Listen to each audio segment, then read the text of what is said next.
अस्सलाम वालेकुम, कैसे हैं आप लोग। उम्मीद है सब खैरियत से होंगे, सब ठीक ठाक होंगे। अच्छा, ये आज एक पंचायत लगी हुई है हमारे घर के बाहर, उसकी मैं वीडियो बना रही थी। मसला ये था कि हमारी जो काम वाली है समरीन, वो भी मेरे साथ भी खड़ी हुई है। तो वो अपना सामान लेकर भाग आई थी, हमारे मतलब अपने घर से हमारे घर भाग आई थी। उसका वो नहीं जाना चाहते थे अपने घर, तो इस वजह से उसके फ़ादर को बुलाना पड़ा। और फिर हमारे घर के बड़ों ने जो है ना, उनको सही डांटे इसके फ़ादर को कि आप अपनी बेटी को क्यों डांटते हैं, क्यों इसकी बेइज्जती करते हैं। और भी बहुत सारी वजूहात थी जिस वजह से समरीन अपने घर से सामान लेकर यहाँ आ गई थी, और काफ़ी सारा उनका मसला बना हुआ था। तो इसी वजह से फिर पंचायत लगी हुई है। और समरीन को जो है ना, अभी पहले से भी ज़्यादा डर लग रहा है। पहले शायद उसे इतना नहीं लग रहा होगा, लेकिन आज जब वो शाम को गई थी, ये तो मैं अभी वॉइस ओवर कर रही हूँ, तो जब वो शाम को वापस गई थी, वो रोते हुए जा रही थी कि आज मुझे जितना डांट पड़ेगी ना, इतना शायद पहले नहीं पड़ी होगी।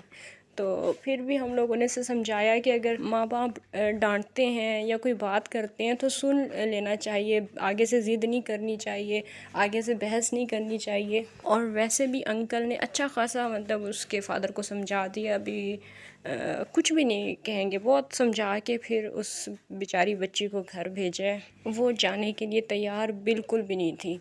अभी काफ़ी सारे लोग जो हैं वो ये बोलेंगे कि आप उसको अपने साथ रख लेती। हम लोग भी रख लें, हमें कोई भी मसला नहीं है उसके यहाँ पे रहने से।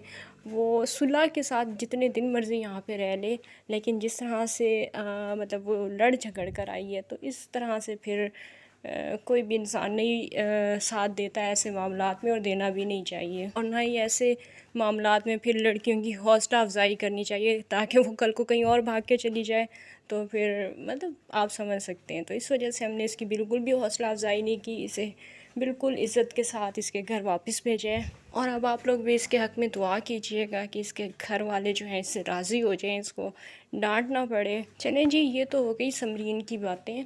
तो अभी मैं यहाँ पे कुछ और शेयर करना चाहती हूँ। मैंने कुछ कमेंट्स देखे हैं सोनू जी की वीडियो के नीचे। मैंने कुछ इस तरह के कमेंट्स देखे हैं कि उनकी वीडियो के नीचे जो कमेंट्स आए हैं उनका जवाब मैं दे रही हूँ, क्योंकि वो मेरे मुताल्लिक थे। सोनू जी से कहा जा रहा है, मतलब सोनू की दुनिया चैनल का नाम आपको पता ही होगा, उनसे कहा जा रहा है कि आप एसकेटी के लिए, आप राफ़िया के लिए जो है वीडियो बनाएं। उनके हस्बैंड जो हैं, कोई कहता है कि सिक्योरिटी गार्ड हैं, और कोई कहता है कि हेड कांस्टेबल है, कोई कहता है कांस्टेबल है, कोई कहता है क्या है, कोई कहता है क्या है। बहरहाल, तो जो भी वो कहते हैं, तो उनका मतलब ये होता है कि इनके पास इतने पैसे कहाँ से आए हैं, ये क्या करते हैं, इन्होंने पाकिस्तान को लूटा हुआ है। सबसे पहले तो मैं ये कहना चाहूँगी कि जिस भी इंसान को मेरे हस्बैंड से इंटरेस्ट है, मुझे लगता है कोई लड़की ही होगी वो, और मेरे हस्बैंड इतने हैंडसम भी हैं, तो जिसको भी इंटरेस्ट है वो ख़ुद मेरी वीडियो के नीचे आके कमेंट करें। मैं आपको बताऊंगी कि मेरे हस्बैंड क्या करते हैं, क्या नहीं करते।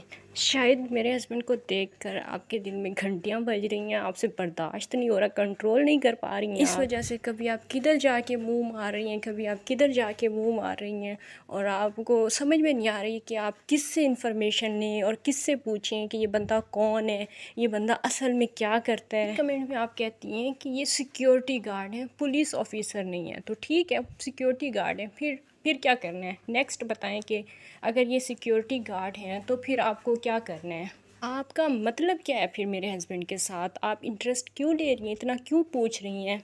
कभी आप कह रही हैं कि कांस्टेबल हैं, कभी कह रही हैं कि हेड कांस्टेबल हैं।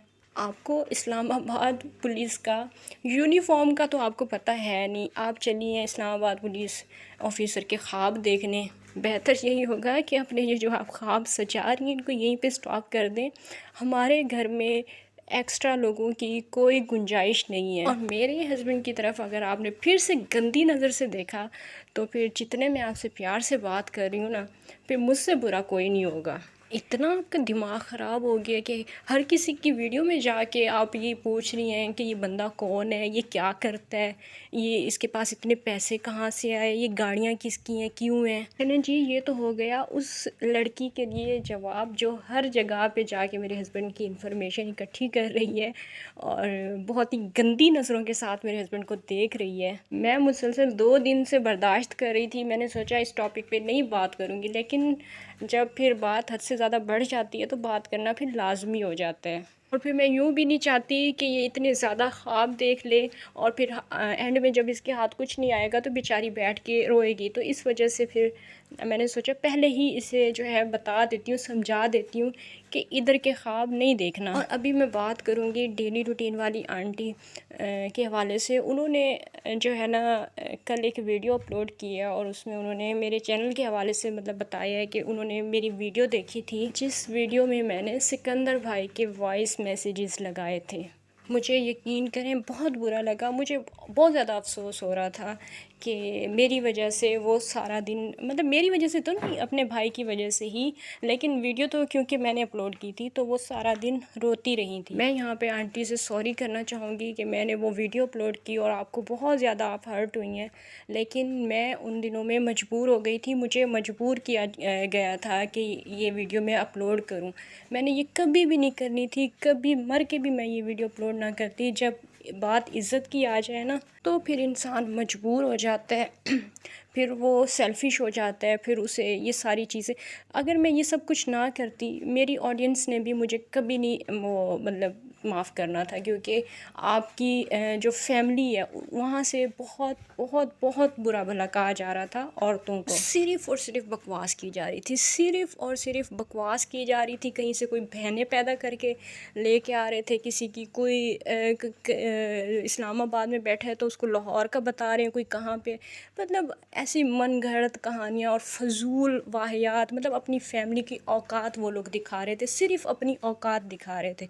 और मैं बार बार कह रही थी कि अपनी औकात में रहें, अपनी औकात में रहें, लेकिन वो लोग बाज नहीं आ रहे थे। और सबके सामने, हम सबके सामने हैं कि उन्होंने किसी की तस्वीरों का ज़िक्र किया कि मेरे पास उसकी तस्वीरें हैं, लेकिन वो नहीं लेके आए। उन्होंने किसी की बहन का ज़िक्र किया कि उनकी बहन का मुझसे रब्ता है, हालांकि वो जिसकी बहन कह रहे हैं मुझे पता है, मैं उस लड़की को अच्छी तरह से जानती हूँ। उस बेचारी लड़की से इश्क लड़ाकर और उससे पता नहीं क्या क्या ख्वाब दिखाने के बाद अब जब बात खुलने वाली है तो वो कह रहे हैं कि वो किसी यूट्यूबर की बहन है और उससे शायद जो है ना बदला लेने के लिए किसी ने भेजा है कि जाएं आप हमारा बदला लेके आएँ। जिस तरह मैंने उस यतीम का नंबर आप सब लोगों के सामने रखा था, मैं इसी तरह वो चैट भी रख सकती थी, मैं आप लोगों को दिखा सकती थी, लेकिन मैंने अपने चैनल की रेपुटेशन इन 2 टके के यूट्यूबर्स के लिए बर्बाद नहीं करनी थी। ये जो 2 टके के यूट्यूबर्स हैं ना, इनके लिए मैंने अपने चैनल की रेपुटेशन बिल्कुल भी नहीं ख़राब करनी थी। इस वजह से फिर मैंने वो चैट नहीं दिखाई, लेकिन इन्हें क्योंकि लगता था कि मैं दिखा दूँगी तो इसीलिए उन्होंने उसे यूट्यूबर की बहन ही बना दिया कि चलो मैं ये बोलूँगा कि बदला लेने के लिए शायद पीछे लगाया हुआ था, या पता नहीं किस वजह से लगाया हुआ था। शर्म नहीं आई आप लोगों को?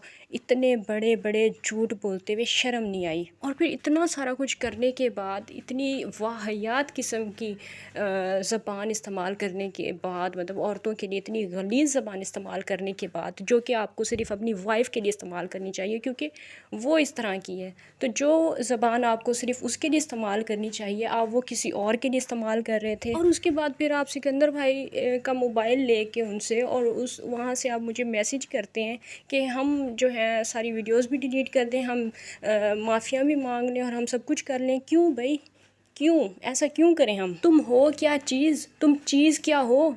यतीम, तुम चीज़ क्या हो? तुम्हारी ये जो वाइफ़ है सिगरेट पीने वाली नशेई जो है, नशेई तो खैर तुम भी हो, तो तुम लोग चीज़ क्या हो क्या तुम लोग? वहाँ पे भी फिर मैंने वार्न किया था कि मैं तुम लोगों की औकात दिखा दूँगी, तुम लोग मुँह दिखाने के काबिल नहीं रहोगे।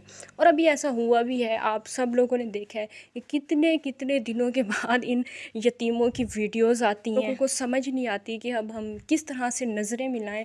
सिर्फ़ और सिर्फ एक ये इसी यतीम की वजह से इतना कुछ हुआ है, वरना मैंने सिकंदर भाई की वो वॉइस कभी भी नहीं लगानी थी। मैंने सिकंदर भाई को कहा था कि आप हमारा साथ दें, इसका साथ ना दें, मैं वॉइस लगा दूँगी। तो सिकंदर भाई ने मुझे साफ़ साफ़ अल्फाज में कहा कि आप लगा दो, मुझे कोई फ़र्क नहीं पड़ता। तो मैंने वैसा ही किया, फिर मैंने अपने भाई की बात मानी। और फिर जो सारे उछल रहे थे पॉपकॉर्न की तरह, जो सारे उछल रहे थे वो सारे अभी जो हैं एकदम से शांत हो गए हैं, ख़ामोश हो गए हैं, जो कि बहुत अच्छी बात है। मुझे अपने इस काम पे कोई शर्मिंदगी नहीं है। हाँ, मुझे डेली रूटीन वाली आंटी के लिए बुरा ज़रूर लगा है, इस वजह से क्योंकि एतमाद अपने भाई से ख़त्म हो चुका है, टूट चुका है। वो ज़ाहिर-सी बात है, उनके सगे भाई हैं, छोटे भाई हैं, फिर छोटे भाइयों को बहनें बहुत ही प्यार से और लाड से पालती हैं। तो मुझे इस चीज़ का अफ़सोस है कि उनका एतमाद अब अपने भाई से ख़त्म हो चुका है। मैं ऐसा अगर ना करती तो ये लोग कभी भी नहीं चुप बैठते, ये खामखा की फ़ालतू बकवास और औरतों के बारे में गलीज़ ज़बान इस्तेमाल करते रहते, हालांकि इससे इनका अपना ही नुकसान हुआ है, किसी का कुछ नहीं गया है। कुछ इन्होंने एक तिनके का भी किसी को नुकसान नहीं पहुंचाया है, अपनी साख्त को इन्होंने ख़ुद नुकसान पहुंचाया है, अपने रिश्ते इन्होंने ख़राब करवाए हैं। हमने जो चीज़ें दिखाई हैं, जो बातें हमने की हैं, हमने प्रूफ के साथ की हैं, और इन्होंने जो भी बातें की हैं वो सिर्फ़ और सिर्फ बकवास थी। बकवास के अलावा कुछ भी नहीं था उन सारी बातों में। और वो बकवास से बढ़कर वो सोनिया की औकात थी, सोनिया की और उसके हस्बैंड यतीम की, इन सब की, बल्कि इन सब की जो भी मतलब इस इनकी फ़ैमिली में से हैं उन सब की वो औकात थी। क्योंकि इंसान बात वही करता है जो उसकी हैसियत होती है, जो उसकी तालीम होती है, जो उसकी तरबियत होती है, जो उसके बाप ने, उसकी माँ ने उसे सिखाया होता है, इंसान वही बात करता है। अपने माँ बाप को भी रुसवा करके चले गए और अपने मज़ीद जो रिश्ते थे उनको भी वो ख़राब करके चले गए, और हाथ इनके कुछ भी नहीं आया, कुछ भी नहीं आया, और बुरी तरह से हार के और चुप करके बैठ गए हैं। शुक्र अल्लाह पाक का, शुक्र है उस खुदा पाक का जिसने हमें जो है इस काबिल बनाया कि हम ऐसे लोगों का मुंह भी बंद करा सकते हैं। हालांकि मुझे उस दिन नहीं लगता था कि मैं कुछ कर पाऊँगी, लेकिन मैंने कर दिया है। अल्लाह ताला पे मुझे भरोसा था और मैंने कर दिया है। तो बहरहाल यही थी मेरी वीडियो। मैं असल में बात वही करना चाहती थी कि मुझे कल उनकी वीडियो देखकर, डेली रूटीन वाली आंटी की वीडियो देखकर ये बुरा लगा कि उन्होंने अपने भाई की वो वॉइस सुनी जो मैंने लगाई थी अपने चैनल पर। तो मुझे ये सारी चीज़ें बुरी लगी, देखकर सुनकर अफसोस हुआ। इसी वजह से फिर मैंने सोचा कि मैं अपने ख़यालात का इज़हार आप लोगों से करती हूँ। तो इंशाल्लाह नेक्स्ट वीडियो में फिर आप लोगों से किसी और टॉपिक पे बात होगी। तब तक के लिए इजाज़त दीजिए। अल्लाह हाफ़िज़। और वीडियो अगर अच्छी लगी तो वीडियो को लाइक भी कर दें। अल्लाह हाफ़िज़।